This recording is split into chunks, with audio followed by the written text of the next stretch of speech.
Connaissez-vous l'avis que laissait parfois le Padre Pio quand il passait? Ou même quand il avait besoin de signifier quelque chose à quelqu'un? Oui, vous avez deviné peut-être. Chers amis fidèles du Padre Pio, bonjour, mon nom est Jean Goyard et vous assistez au programme sur les pas du Padre Pio.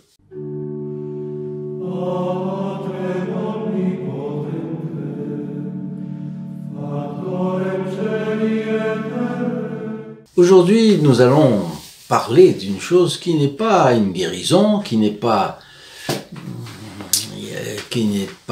une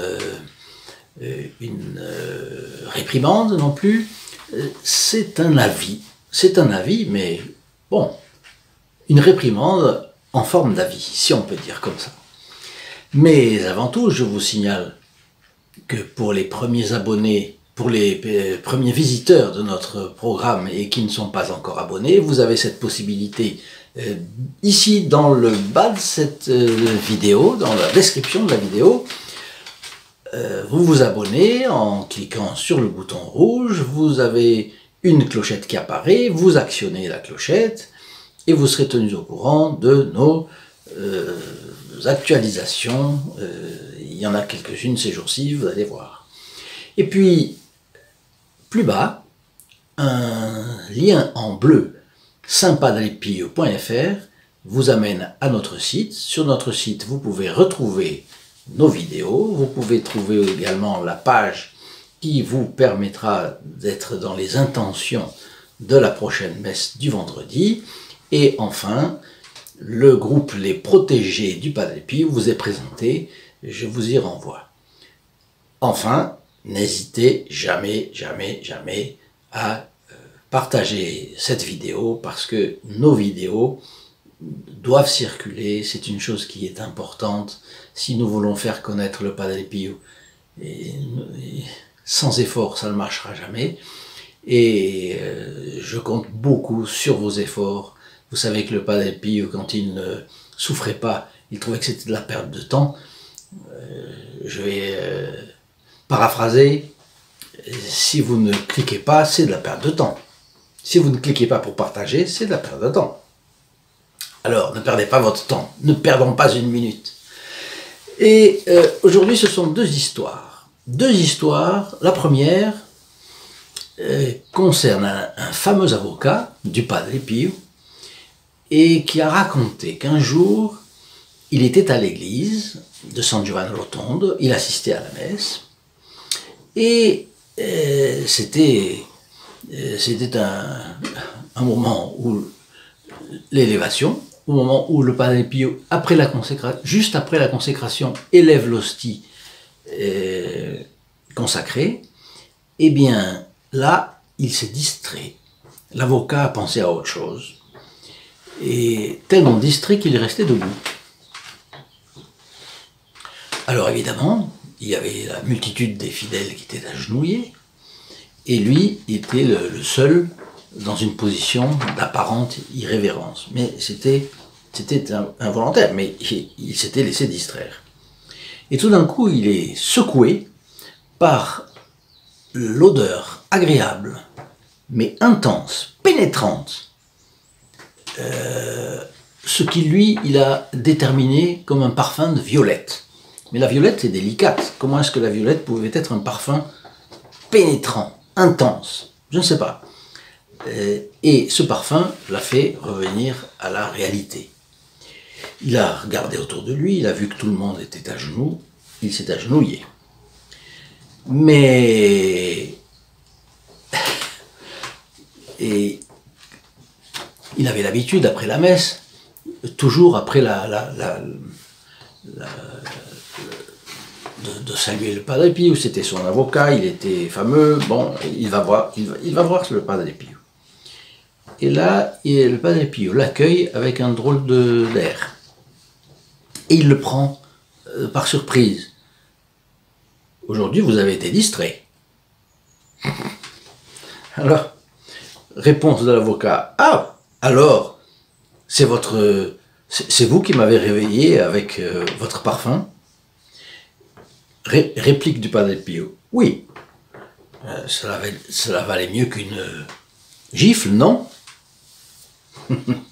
Donc, sa distraction méritait une gifle. Mais comme le Padre Pio est bon, et que c'était un ami, on ne va pas donner une gifle.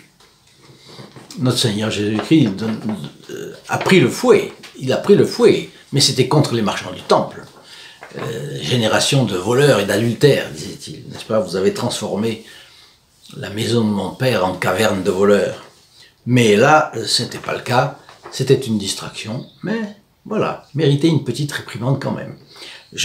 Au passage, j'ai lu que certains ont identifié ce parfum du Padre Pio comme un parfum de violette. Mais d'autres l'ont identifié comme un mélange de rose, de lys et d'encens. Rose, lys et encens. C'est intéressant. Certains avaient le flair plus développé que d'autres. Donc ils ont réussi à identifier 3 arômes dans le même parfum. Mais enfin, c'est intéressant de savoir. Et puis il y a si tout d'un coup vous sentez un parfum intense de violette, ou alors de lys, d'encens et de rose, vous pourrez vous dire, il faut que je clique.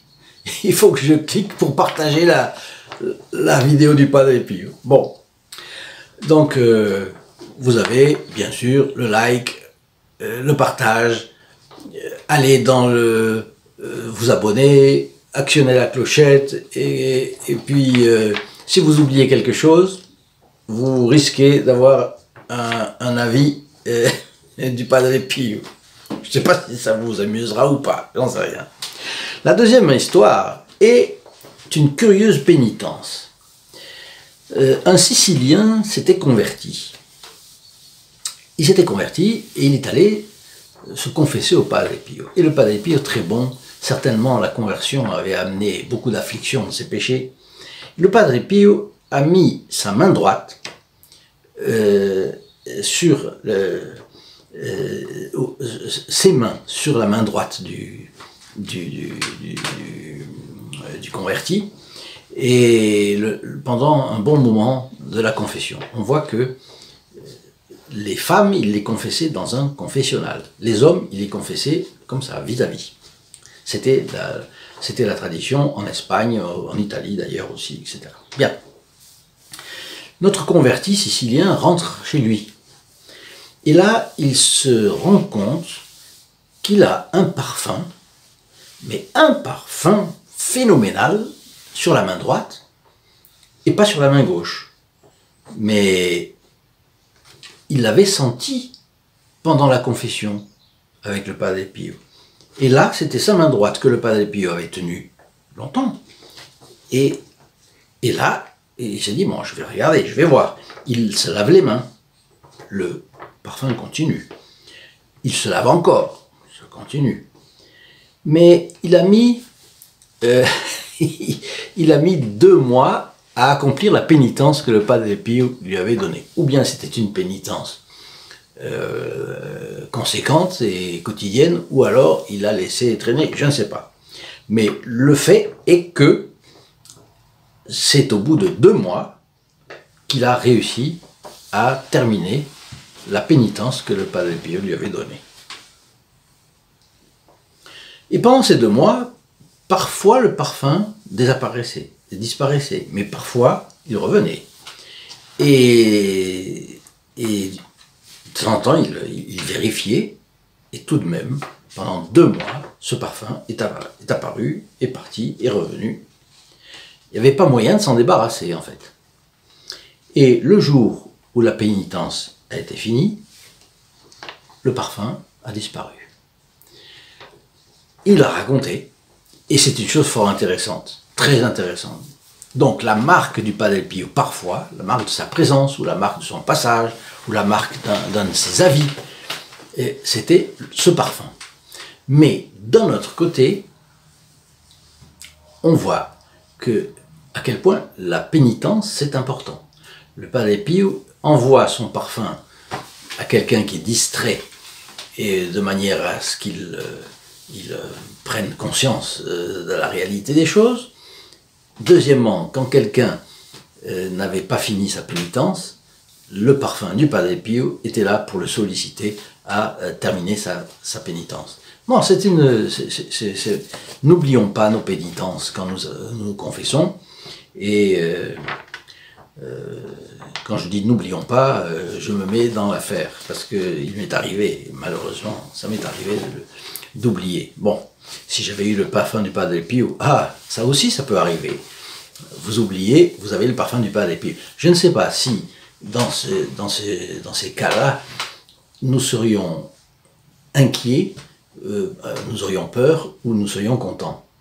Il y aurait toutes les raisons d'être contents, parce que si nous avons un parfum comme ça, on se dit bon, le Padre Pio est bien présent, etc. Mais d'un autre côté, je sais que lorsque le surnaturel intervient dans notre vie, et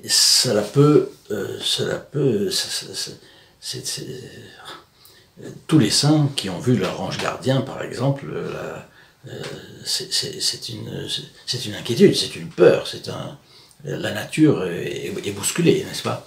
Bon, laissez vos témoignages, ça m'intéresserait énormément si un jour vous avez de ces témoignages probants, ça sera toujours intéressant de les connaître.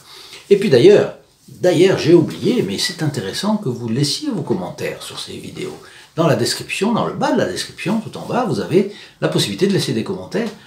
Et on pourrait, comme ça, entamer un dialogue, s'il y a des choses qui vous plaisent plus que l'autre. Parler du purgatoire, parler des anges, parler des exorcismes, parler du diable, parce que, vous savez, on ne doit pas parler du diable par intérêt, par plaisir, mais le diable est fort lorsqu'il se fait discret. Et s'il se montrait, tout le monde fuirait, parce qu'il est hideux. Donc, c'est un des thèmes, le Padre Pio, vous savez, il avait des apparitions de Saint-Joseph, de Notre-Dame, de Notre-Seigneur. Il avait un commerce assez fréquent avec son ange gardien, mais quand il avait des apparitions, aussitôt après, le diable était là. Et il fallait être combatif, grâce à Dieu, le Padre Pio l'était.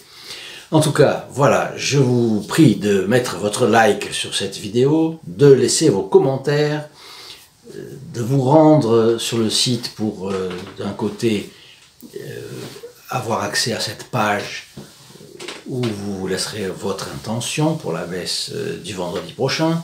Vous pourrez vous abonner, si vous ne l'êtes pas encore, actionner la clochette, et puis n'hésitez pas à aller voir le groupe des protégés du Padre Pio. Enfin, partagez à tous vos réseaux sociaux et à vos amis, et puis je vous dis à très bientôt. In nome del Padre, del Figliolo e dello Spirito Santo, e così sia. Sia lodato Gesù e Maria, e